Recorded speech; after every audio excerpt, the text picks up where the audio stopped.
नमस्कार दोस्तों, कैसे हो आप सब। दोस्तों, हम सभी जानते हैं हमारे द्वारा इस सीरीज में एमपीपीएससी प्रीलिम्स एग्जाम की यूनिट 7 को कवर किया जा रहा है परीक्षा धाम पब्लिकेशन की विज्ञान एवं पर्यावरण की पुस्तक से। पिछले वीडियो में हमने काफ़ी सारी बातें करी थी अम्ल एवं क्षार के बारे में, थोड़ी बहुत चर्चा हमने पीएच स्केल के बारे में भी करी थी और बाकी सारे बिंदुओं पर भी हमने प्रकाश डाला था। इस वीडियो में हमें शुरुआत करनी है पीएच पैमाने से और यहां से अपनी चर्चा को आगे बढ़ाना है। ठीक,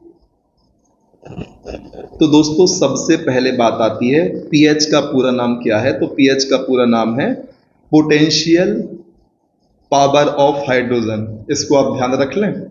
इसकी खोज किसने की थी? तो खोज की थी सोरेनसन ने। ठीक, इनका नाम याद रखें, सन याद रखने की आवश्यकता बिल्कुल भी नहीं है। दोस्तों आपको बताना है NaOH और HNO3 क्या है कमेंट सेक्शन में। इनमें से कौन अम्ल है, कौन क्षार है, क्या दोनों अम्ल हैं या दोनों क्षार हैं। ठीक, इसका आंसर आपको हमें कमेंट सेक्शन में देना है। ठीक, इसके बाद हम चर्चा करते हैं कि पीएच स्केल के द्वारा क्या किया जा सकता है। इसके माध्यम से किसी भी पदार्थ की उदासीनता, अम्लीयता और क्षारीयता को मापा जाता है। हम पदार्थ की प्रकृति के बारे में जान सकते हैं पीएच स्केल से कि उसकी अम्लीय प्रकृति है, क्षारीय प्रकृति है अथवा उदासीन प्रकृति है। ठीक, कल हमने चर्चा करी थी पीएच स्केल कुछ इस प्रकार से रहता है। उदासीन की स्टेट 7 होती है, 0 से 7 तक अम्लीय सेक्शन और 7 से 14 तक बेस या क्षारीय गुण दर्शाने वाले पदार्थों का सेक्शन होता है। ठीक, तो इसमें यही लिखा हुआ है इस स्केल में 0 से 14 तक कुल 15 संख्याएं इंगित होती हैं। जिसका मान या जिसका पीएच मान 7 से कम होता है तो वह अम्लीय प्रकृति का होता है, जैसे कि हमने चर्चा करी। इसका उदाहरण है नींबू। इसके अलावा 2-3 ऐसे और एग्जाम्पल हमें दें जो अम्लीय प्रकृति को दर्शाते हैं। और फिर जिसका मान 7 से अधिक होता है वे क्षारीय प्रकृति को दर्शाते हैं, जैसे कि बेकिंग सोडा। फिर जिसका मान 7 होता है हमने देख लिया वो उदासीन प्रकृति के होते हैं। इस प्रकार से इन्होंने स्केल को दर्शा दिया जैसा कि ऊपर मैंने ड्रॉ किया था। अब बात आती है विभिन्न पदार्थों के पीएच मान के बारे में। तो जो बहुत जानने माने पदार्थ होते हैं उनके पीएच मान को सीधा एग्जाम में पूछ लिया जाता है कि बताइए रक्त का पीएच मान कितना होता है, दूध का पीएच मान कितना होता है, टमाटर का कितना होता है। तो इसके बारे में चर्चा कर लेते हैं। सबसे पहले ध्यान रखें शुद्ध जल उदासीन प्रकृति का होता है, इसलिए इसका पीएच मान कितना होता है? 7 होता है। बेकिंग सोडा अभी हमने पढ़ा क्षारीय प्रकृति का होता है। तो जब क्षारीय प्रकृति का होगा तो सीधी सी बात है पीएच मान 7 से अधिक ही होगा। तो यहाँ पर आप देखेंगे कि 8.3 बेकिंग सोडा का पीएच मान है जो क्षारीय प्रकृति या क्षारीय गुण को दर्शाता है। फिर बारी आती है मानव रक्त की। दोस्तों हमारा रक्त भी क्षारीय प्रकृति का होता है। क्षार स्वाद में कैसे होते हैं? खट्टे होते हैं। इस बात को आपको ध्यान रखना है। रक्त का पीएच होता है 7.3 से 7.5 तक। फिर बात आती है मानव लार की। इसकी प्रकृति 6.5 से 7.4 इसका पीएच मान होता है। तो वेरी करती है अम्ल से क्षार की ओर। ठीक, यहां पर आप देख सकते हैं इस प्रकार से 7 से कम होने पर अम्लीय, 7 से ज्यादा होने पर क्षारीय, 7 पर उदासीन। तो यहां पर मानव लार का जो पीएच होता है 6.5 से 7.4 तक देखा जाता है। इसको फिक्स तरीके से हम कैटेगराइज नहीं कर सकते कि एसिड है या बेस है। वह उस समय की परिस्थिति पर निर्भर करेगा जब इसको हम मेजर कर रहे होंगे। ठीक है, फिर बारी आती है मानव मूत्र की। तो इसका पीएच मान भी 5.5 से 7.5 के बीच में रहता है। फिर बारी आती है दूध की। ये अम्लीय प्रकृति का होता है। इसका पीएच मान 6.5 से 6.7 होता है। इसी प्रकार से मक्खन का पीएच मान 6.1 से 6.4 तक होता है और ये अम्लीय प्रकृति का होता है। कॉफी का पीएच मान, दोस्तों कॉफी काफी ज्यादा एसिडिक होती है, 4.5 से 5.5 इसका pH होता है। इस प्रकार से टमाटर दोस्तों और भी ज़्यादा 4.0 से 4.4 अम्लीय प्रकृति। शराब का pH दोस्तों 2.8 से 3.8 बहुत ही ज़्यादा एसिडिक होती है। सिरका इसका pH 2.4 से 3.4 अम्लीय प्रकृति की होती है। नींबू का pH 2.2 से 2.4 होता है, बहुत ज़्यादा अम्लीय होता है। सोडा का pH होता है 3 एसिडिक प्रकृति। बैटरी एसिड इसका pH 1 होता है, ये अम्लीय प्रकृति का होता है। अब एसिड उसमें साफ लिखा ही हुआ है नाम में, तो एसिड मतलब अम्ल, सीधी सी बात है। आपको ध्यान रखना है शुद्ध जल 7 उदासीन होता है। मानव रक्त का pH कितना होता है? 7.3 से 7.5। लार का 6.5 से 7.4। मूत्र का 5.5 से 7.5। दूध का 6.5 से 6.7। मक्खन का 6.1 से 6.4। कॉफी का 4.5 से 5.5। टमाटर का 4.0 या 4 से 4.4। शराब का 2.8 से 3.8। ठीक। सिरका का 2.4 से 3.4। नींबू का 2.2 से 2.4। सोडा का 3 होता है। बैटरी एसिड का, उसमें एसिड शामिल है, उसका 1 होता है। इतना आप ध्यान रख रहे हैं, ठीक है। अब बात करते हैं नाभिकीय विखंडन और नाभिकीय संलयन की, ठीक है। सबसे पहले बात की जाएगी न्यूक्लियर फिजन की, जिसे कहते हैं नाभिकीय विखंडन। जब बड़े तथा भारी नाभिकों के छोटे नाभिकों में टूटने की प्रक्रिया होती है, तब उसे नाभिकीय विखंडन कहते हैं। मतलब बड़े भारी नाभिक जब छोटे नाभिकों में टूटे तो इसे हम कहते हैं विखंडन हो गया। मतलब अलग होना, टूटना। संलयन मतलब जुड़ना, है ना। शब्द से आपको चीजें समझ में आ रही होंगी। विखंडन में क्या होगा? बड़े का विभाजन छोटे छोटे पार्ट में होगा, जैसा कि यहां दर्शाया गया है। यह नियंत्रित एवं अनियंत्रित श्रृंखला दोनों पद्धतियों पर आधारित है। ठीक, किसी एक पद्धति नहीं। प्रश्न आएगा तो स्टेटमेंट में नियंत्रित रहेगा, दूसरे में अनियंत्रित, तीसरे में कुछ नहीं, चौथे में दोनों। तो आपको दोनों वाले ऑप्शन पर टिक कर देना है। फिर बारी आती है अगले बिंदु की। नाभिकीय विखंडन में अनियंत्रित श्रृंखला अभिक्रिया की सहायता से परमाणु बम बनाया जाता है, जो बहुत ही ज्यादा घातक प्रकृति का होता है। ध्यान रखें, नाभिकीय विखंडन में परमाणु बम बनता है। संलयन में आपको हाइड्रोजन बम दिखेगा, लेकिन विखंडन की बात चल रही है तो यहां परमाणु बम बनता है। कैसे बनता है? नाभिकीय विखंडन की अनियंत्रित श्रृंखला अभिक्रिया से। ठीक है, नाभिकीय विखंडन की नियंत्रित श्रृंखला अभिक्रिया से परमाणु ऊर्जा बनाई जाती है। दो चीजें आ गई, अनियंत्रित श्रृंखला अभिक्रिया और नियंत्रित श्रृंखला अभिक्रिया। अनियंत्रित से क्या बनता है? एटम बम बनता है। और नियंत्रित से क्या बनता है? एटॉमिक एनर्जी बनती है। इतनी चीजें आपको ध्यान रख लेनी है, ठीक। फिर बारी आती है नाभिकीय संलयन की। आखिर नाभिकीय संलयन, न्यूक्लियर फ्यूजन क्या होता है? जैसा कि मैंने आपसे कहा था, विखंडन मतलब अलग होना। विखंडन मतलब क्या?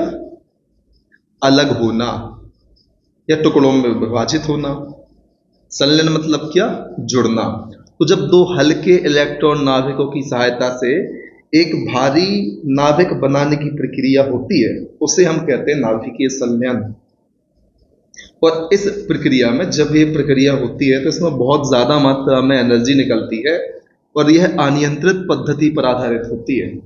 नाभिकीय विखंडन में हमने देखा दो पद्धतियां थी, नियंत्रित एवं अनियंत्रित। लेकिन नाभिकीय संलयन अनियंत्रित पद्धति पर आधारित होती है।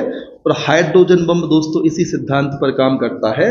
ध्यान रखें, जो परमाणु बम होता है वो काम करता है नाभिकीय विखंडन पर, जो हाइड्रोजन बम होता है वो काम करता है नाभिकीय संलयन पर। इन दो बातों को आपको ध्यान रखना है, ठीक है। अब बात करते हैं नाभिकीय रिएक्टर या परमाणु भट्टी क्या होती है। ठीक है, दोनों एक ही चीज है दोस्तों। यह एक ऐसा संयंत्र है जिसकी सहायता से नाभिकीय अभिक्रिया को नियंत्रित करके नाभिकीय ऊर्जा बनाई जाती है। यहां क्या लिखा है? जिसकी सहायता से नाभिकीय अभिक्रिया को नियंत्रित करने योग्य ऊर्जा का उपयोग किया जाता है, नाभिकीय रिएक्टर कहलाता है। इसके उदाहरण है रावत भाटा राजस्थान, जो कि कनाडा की सहायता से स्थापित कराया गया था। कलपक्कम कहाँ पर है, आप हमें इसका जवाब कमेंट सेक्शन में दें। फिर बारी आती है कि आखिर नाभिकीय रिएक्टर के भाग कौन कौन से होते हैं। इसमें दोस्तों ईंधन होता है, मंदक होता है, नियंत्रक होता है और शीतलक होता है। इनकी चर्चा हम एक एक करके कर लेंगे। अक्सर विद्यार्थी इन तीन में बहुत कंफ्यूज होते हैं कि क्या मंदक होता है, क्या नियंत्रक होता है, क्या शीतलक होता है, इनके काम क्या होते हैं, इस वीडियो में हम जानने का और समझने का प्रयास करेंगे। सबसे पहले चर्चा करते हैं ईंधन की। ईंधन क्या होता है? ईंधन वह पदार्थ है जिसका विखंडन करवाया जाता है, उसे ईंधन कहते हैं। ईंधन की सहायता से विखंडन नहीं, ईंधन का विखंडन होता है। यहां हमें यह बात समझ में आती है, वह पदार्थ जिसका विखंडन करवाया जाता है उसे हम कहते हैं ईंधन। ठीक। नाभिकीय रिएक्टर में ईंधन के रूप में यूरेनियम 235, यूरेनियम 239 का अधिक उपयोग किया जाता है। ठीक। ईंधन क्या है? वह पदार्थ जिसका विखंडन करवाया जाता है उसे ईंधन कहते हैं, और ईंधन के रूप में उपयोग करते हैं हम यूरेनियम 235 और यूरेनियम 239 का। ये तो बात हुई ईंधन की, जिसका विखंडन करवाते हैं। अब चर्चा करते हैं मंदक की। तो दोस्तों यह परमाणु भट्टी में न्यूट्रॉन की गति को कम करते हैं। मंदक क्या करते हैं? धीमा करते हैं। मंद मतलब धीमा। आप किसे धीमा करेंगे? न्यूट्रॉन की गति को धीमा करेंगे। और मंदक के रूप में हम क्या उपयोग करते हैं? ग्रेफाइट और भारी जल, जिसे हम D2O कहते हैं। इसका पूरा नाम क्या है, आप हमें ये बताएं। ठीक। मंदक क्या करते हैं? धीमा करते हैं गति को, किसकी? न्यूट्रॉन की गति को। और मंदक के रूप में किसका उपयोग होता है? ग्रेफाइट का उपयोग होता है और भारी जल का उपयोग होता है। ठीक है। अब बारी आती है नियंत्रक की। हमने चर्चा कर ली ईंधन की, मंदक की, अब चर्चा करनी है नियंत्रक की। नियंत्रक क्या करते हैं? अतिरिक्त न्यूट्रॉनों का अवशोषण करते हैं, इनको नियंत्रण में लाते हैं। जैसे पुलिस वाले जब चोर उचक्के ज्यादा हो जाते हैं तो उनको नियंत्रण में लाने के लिए क्या करते हैं? उनको कैप्चर कर लेते हैं। इसी प्रकार से जो ज्यादा न्यूट्रॉन आ जाते हैं तो उनको नियंत्रित करने के लिए नियंत्रक क्या करता है? अवशोषण कर लेता है उनका। तो नियंत्रक का काम क्या होता है? जो अतिरिक्त न्यूट्रॉन होते हैं उनका अवशोषण करना। और नियंत्रक के रूप में कैडमियम और बोरॉन की छड़ का उपयोग होता है। ध्यान रखें, हमने चर्चा करी अभी तक ईंधन की। ईंधन वह पदार्थ है जिसका विखंडन करवाया जाता है। फिर बात करी मंदक की, जो क्या करते हैं? न्यूट्रॉन की स्पीड को कम करते हैं। फिर बात करी नियंत्रक की। नियंत्रक क्या करते हैं? जो अतिरिक्त न्यूट्रॉन होते हैं उनको एब्जॉर्ब कर लेते हैं। ठीक है। मंदक के रूप में हम उपयोग करते हैं ग्रेफाइट का और भारी जल अर्थात D2O का। नियंत्रक के रूप में उपयोग होता है कैडमियम का और बोरॉन छड़ का। अब बारी आती है शीतलक की। नाभिकीय रिएक्टर में बहुत अधिक ऊर्जा निकलती है, इसी के लिए तो इसको बनाया जाता है। इसे अवशोषित करने के लिए तरल पदार्थ का उपयोग किया जाता है, जिन्हें शीतलक कहते हैं। जो हीट मारते हैं उसकी बात चल रही है, उसे अवशोषित करने के लिए जिस पदार्थ का उपयोग करते हैं उसे हम शीतलक कहते हैं। और शीतलक के रूप में कार्बन डाइऑक्साइड, हीलियम, जल का उपयोग किया जाता है। एक बार फिर से रिवाइज कर लेते हैं। ईंधन क्या है? जिसका विखंडन होना है। मंदक क्या है? न्यूट्रॉन की गति को कम करने के लिए। उपयोग किस किस का करते हैं इसमें? ग्रेफाइट का एवं भारी जल का। ठीक। अब बारी आती है शीतलक की। शीतलक क्या करता है? जो अतिरिक्त न्यूट्रॉन है उनका अवशोषण करता है। कैडमियम और बोरॉन की रॉड का इसमें हम प्रयोग करते हैं। फिर बारी आती है दोस्तों नियंत्रक की बात करनी थी। नियंत्रक करता है अतिरिक्त न्यूट्रॉन का अवशोषित, और कैडमियम और बोरॉन की छड़ का उपयोग करते हैं नियंत्रक के रूप में। फिर बारी आती है शीतलक की। शीतलक क्या करता है? जो बहुत अधिक ऊर्जा निकलती है उसे अवशोषित करने के लिए हम जिस तरल पदार्थ का उपयोग करते हैं उससे हम कहते हैं शीतलक। अक्सर कार्बन डाइऑक्साइड, हीलियम और जल का उपयोग किया जाता है। उम्मीद है सारी चीजें क्लियर होंगी। ईंधन, मंदक, नियंत्रक और शीतलक क्या होते हैं, बस याद रखना है आपको। मंदक के रूप में उपयोग होता है ग्रेफाइट और भारी जल, नियंत्रक के रूप में बोरान और कैडमियम की रॉड, शीतलक के रूप में कार्बन डाइऑक्साइड, हीलियम और जल का उपयोग होता है। उम्मीद है इतनी चीजें क्लियर होंगी और यहाँ पर आप ये नाभिकीय संयंत्र का स्ट्रक्चर देख सकते हैं। ठीक है, अब हमें बात करनी है अपने अगले टॉपिक की, जिसका नाम है गैसों का आचरण और प्रमुख गैसें। तो चलिए शुरुआत करते हैं।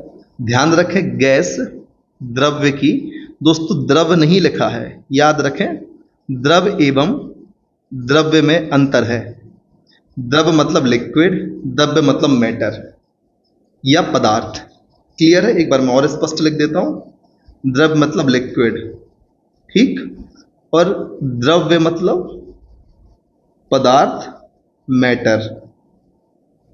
ठीक, इसको आपको ध्यान रखना है, इसको द्रव नहीं समझ लेना है। यहां कहा जा रहा है गैस पदार्थ की सरलतम अवस्था है।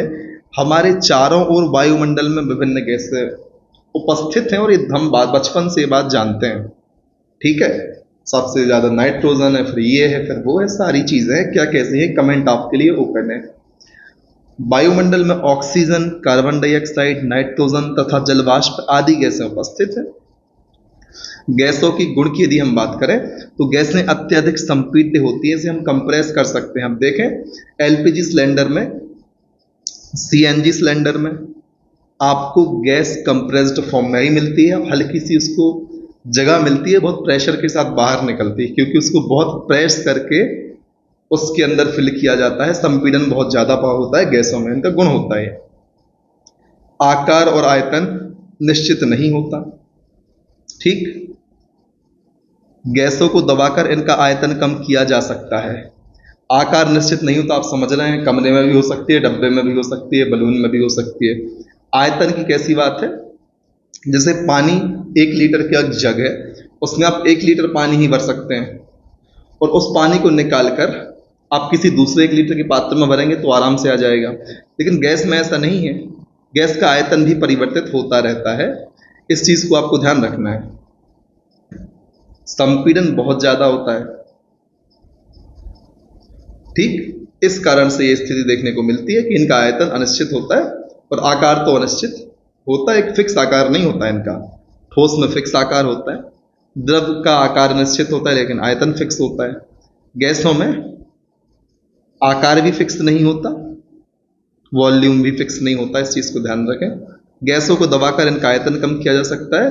गैस सभी दिशाओं में समान दाब प्रेषित करती हैं। ठीक, इस बात को आपको ध्यान रख लेना है। उम्मीद है इतनी चीजें क्लियर होंगी। अब बात करते हैं परीक्षा उपयोगी प्रमुख गैसों की।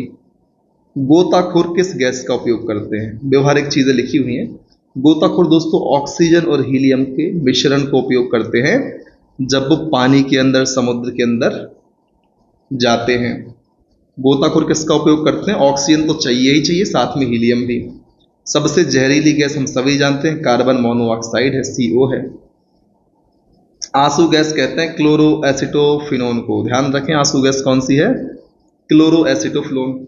लाफिंग गैस कौन सी है? Nitrous oxide. दोस्तों इनके रासायनिक सूत्र आप कमेंट सेक्शन में लिखते जाएं। बेल्डिंग गैस कौन सी है? एसिटिलीन है।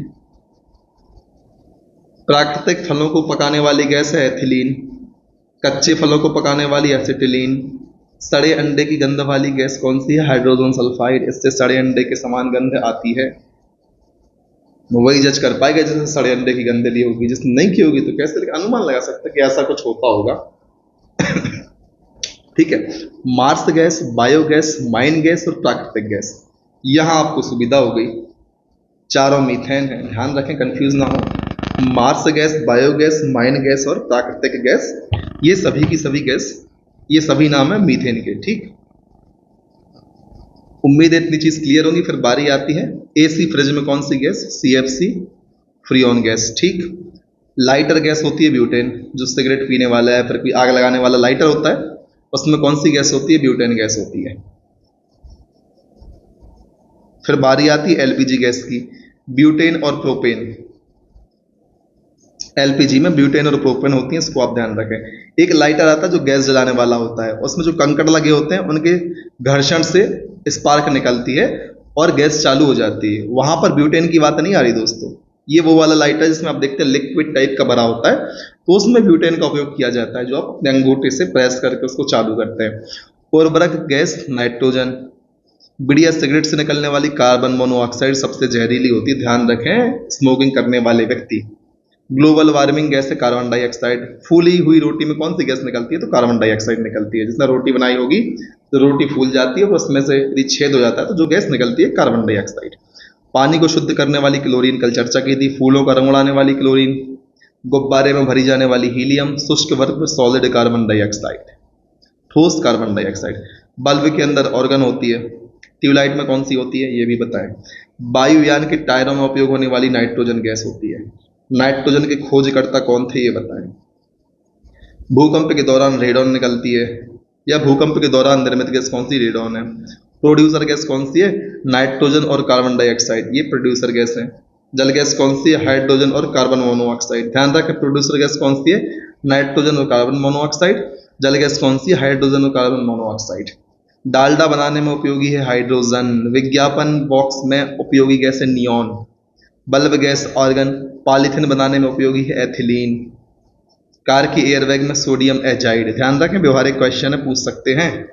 कार के एयरबैग में कौन सी गैस प्रयुक्त होती है? तो सोडियम एजाइड। फोटोकॉपी मशीन में ओजोन गैस। ठीक, इतनी चीजें आप ध्यान रखें। फिर बारी आती है कृत्रिम पदार्थ और उनसे संबंधित तथ्य। तो इसमें हम चर्चा करेंगे साबुन, कांच, उर्वरक, उत्प्रेरण, बहुलक, अपमार्जक है, डिटर्जेंट, सीमेंट, विस्फोटक और औषधि की। तो चलो अब चर्चा कर लेते हैं एक एक करके इन सभी कृत्रिम पदार्थ और उनसे संबंधित तथ्यों की। सबसे पहले बात करेंगे साबुन या सोप की। दोस्तों, उच्च बसीय अम्लीय लवण साबुन कहलाते हैं। क्या होते हैं? उच्च बसीय अम्लीय लवण साबुन कहलाते हैं। नहाने वाले साबुन में उच्च बसीय अम्ल वाले पोटेशियम लवण मिले होते हैं, इन्हें मृदु साबुन भी कहा जाता है। कपड़े धोने वाले साबुन में उच्च बसीय सोडियम के लवण मिले होते हैं, इन्हें कठोर साबुन भी कहा जाता है। स्किन सॉफ्ट होती है तो इसके लिए मृदु साबुन पोटेशियम के लवणों को मिला के बनाते हैं। और कपड़े, इनको घिस भी सकते हैं, कपड़े फट जाएंगे, चमड़ी थोड़ी ना हमारी उधर जाएगी, है ना। तो कपड़ों को या कपड़ों से जो गंदे कपड़े होते हैं, गंदगी निकालने के लिए सोडियम के लवण युक्त जो साबुन होती है उसका उपयोग करते हैं और ये हार्ड साबुन कहलाती है। ठीक है, याद रखें। पारदर्शी साबुन बनाने के लिए एथेनॉल का उपयोग किया जाता है। पियर्स, आपने साबुन का नाम सुना होगा, उपयोग भी करी होगी, तो एथेनॉल का प्रयोग होता है ऐसी साबुन बनाने में। दाढ़ी बनाने के लिए उपयोगी साबुन में ग्लिसरॉल और गोंद मिलाया जाता है। ठीक, याद रखें। किन किन बिंदुओं पर हमने चर्चा करी? साबुन में नहाने वाले मृदु साबुन या सॉफ्ट साबुन में हम उपयोग करते हैं किसका? पोटेशियम के लवण, उच्च बसीय अम्ल वाले। जो हार्ड साबुन होती है उसमें सोडियम के लवण का उपयोग करते हैं। ठीक, पारदर्शी या ट्रांसपेरेंट साबुन बनाने के लिए एथेनॉल का, और दाढ़ी बनाने के लिए ग्लिसरॉल और गोंद मिलाया जाता है साबुन में। ठीक, इतना आप ध्यान रखें। अब बारी आती है डिटर्जेंट या निरमा या अपमार्जक की। सफाई के लिए प्रयुक्त होने वाले पदार्थ को अपमार्जक कहते हैं। साबुन के विपरीत अपमार्जक का उपयोग कठोर तथा मृदु दोनों प्रकार के जल में किया जा सकता है। बहुत पहले से अपमार्जक के रूप में साबुन का प्रयोग होता रहा है, परंतु आजकल संश्लेषित अपमार्जक अधिक लोकप्रिय हो गए। संश्लेषित अपमार्जक में दो सिरों वाले अणु होते हैं, जिनका एक सिरा जल को आकर्षित करता है, जो सामान्यतः सल्फेट या सल्फोनेट का बना होता है, और दूसरा सिरा जल को प्रतिकर्षित करता है, जो हाइड्रोकार्बन का बना होता है। इतनी चीजें आपको ध्यान रखनी है। संश्लेषित अपमार्जक के इस प्रकार से आप दो सिरे मान सकते हैं। एक सिरा क्या होता है? जो जल को आकर्षित करता है, और दूसरा सिरा क्या होता है? जल को प्रतिकर्षित करता है। जो जल को प्रतिकर्षित करता है वो हाइड्रोकार्बन का बना होता है, और जो आकर्षित करता है वह सल्फेट या सल्फोनेट का बना होता है। इस चीज को आप ध्यान रखें। इस प्रकार से क्या होता है? जो गंदगी होती है वो निकल जाती है। फिर बारी आती है कांच की। कांच क्या है? कांच एक ठोस अक्रिस्टलीय पारदर्शी पदार्थ है। यहां पर यह चीज ध्यान रखनी है आपको, ठीक है जी। कांच के निर्माण में silica, sodium carbonate, calcium carbonate, potassium आदि का उपयोग किया जाता है। जेना ग्लास सबसे अच्छा कांच माना जाता है। प्रश्न आएगा जेना निम्न में से क्या है? कांच का प्रकार है, ग्लास है, आपको ये याद रखना है, कोई प्रजाति मत लगा देना किसी जानवर की। इसलिए मैंने आपको बता दिया कि किस प्रकार से प्रश्न फ्रेम हो सकता है एग्जाम में।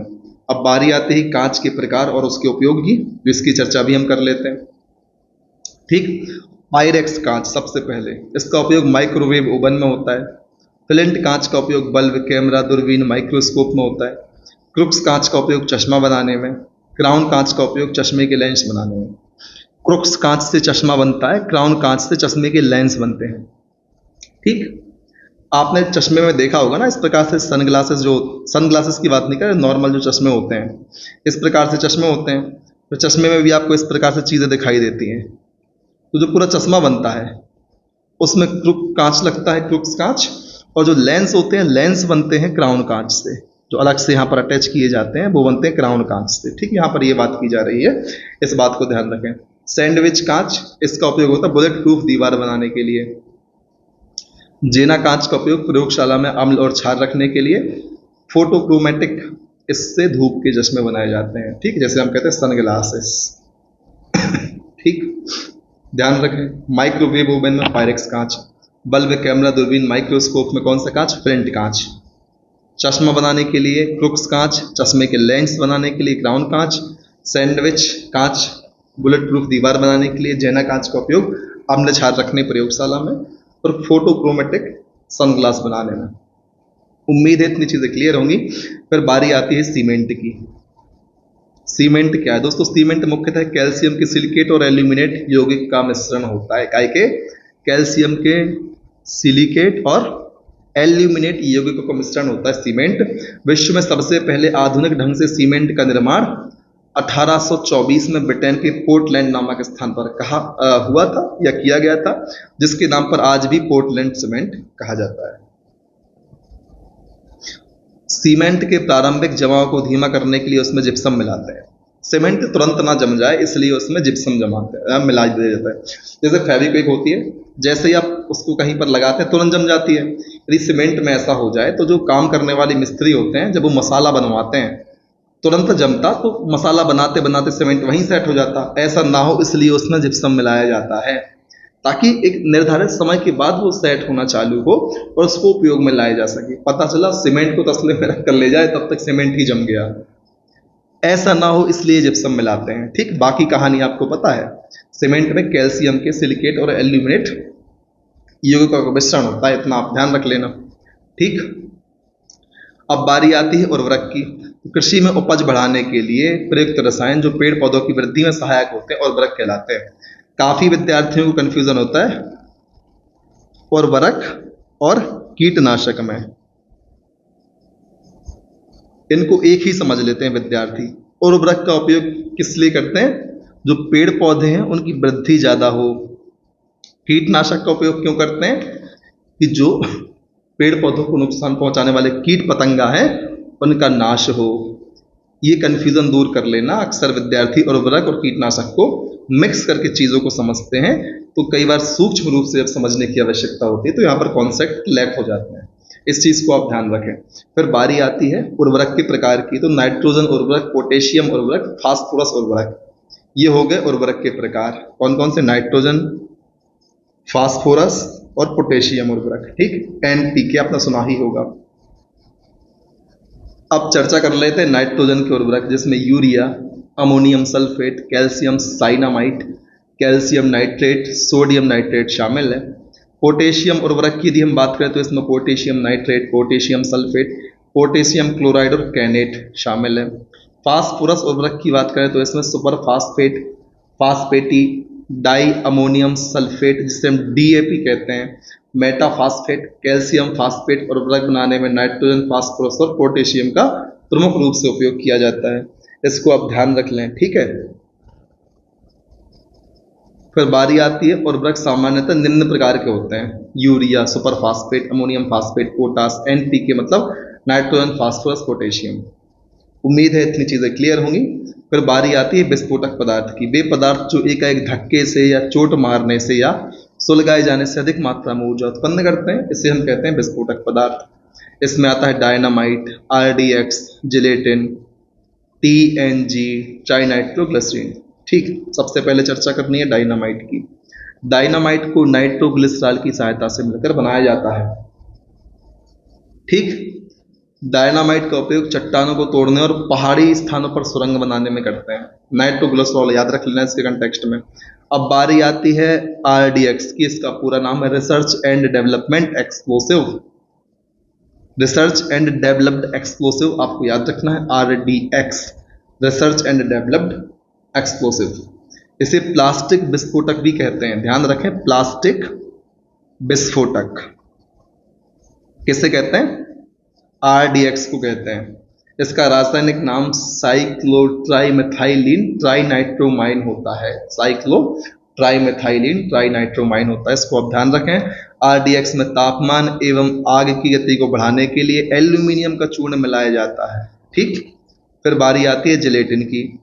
जिलेटिन भी एक विस्फोटक की खोज 1875 में स्वीडिश केमिस्ट अल्फ्रेड नोबल ने की थी। नाम ध्यान रखना, जिलेटिन की खोज किसने की थी?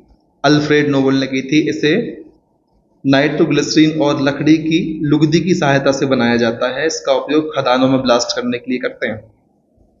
फिर बारी आती है टीएनजी की, ट्राई नाइट्रोग्लिसरीन। यह एक रंगहीन तेल है जिसमें HNO3, जिसे हम नाइट्रिक अम्ल कहते हैं, मिलाकर बारूद बनाया जाता है। रंगहीन तेल है जिसमें HNO3 मिलाओगे तो बारूद बन जाएगा। इसको हम नोबल का तेल कहते हैं। किसको? टीएनजी को हम नोबल का तेल कहते हैं, ट्राई नाइट्रो ग्लिसरीन। ठीक, इसको याद रख लें। फिर बारी आती है उत्प्रेरण की। आखिर उत्प्रेरण क्या है? वह प्रक्रिया जिससे कोई पदार्थ किसी रासायनिक अभिक्रिया के वेग को परिवर्तित कर देता है तथा स्वयं अपरिवर्तित रहता है, उत्प्रेरक कैटालिस्ट कहलाता है। और यह प्रक्रिया उत्प्रेरण कहलाती है, कैटालिसिस कहलाती है। ठीक, वे पदार्थ जो रासायनिक अभिक्रिया के वेग को बदलते हैं उत्प्रेरक कहलाते हैं, कैटालिस्ट कहलाते हैं। इसकी चर्चा तो हमने पहले ही कर ली है। अब बात करते हैं प्रमुख उत्प्रेरकों की। निकेल की बात करें, इसका उपयोग वनस्पति घी डालडा बनाने में करते हैं।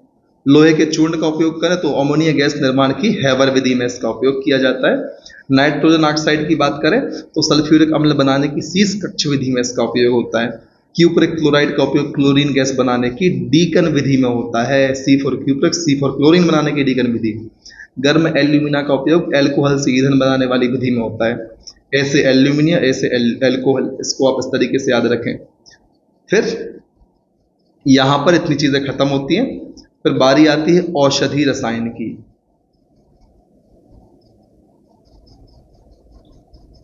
दोस्तों, औषधि रसायन की चर्चा हम अपने अगले वीडियो में कर लेते हैं, क्योंकि वीडियो की लंबाई बढ़ती जा रही है और टॉपिक अभी काफी सारा बचा हुआ है। अगले वीडियो में प्रयास करेंगे कि इस टॉपिक को कंप्लीट किया जाए और फिर किसी नए टॉपिक को शुरू किया जाए। ठीक, तो तब तक के लिए लगातार आप मेहनत करते रहें, बने रहें हमारे साथ, आगे बढ़ते रहें, पढ़ाई करते रहें। तब तक न रुकें जब तक आपको आपका लक्ष्य प्राप्त नहीं होता। जय हिंद, वंदे मातरम।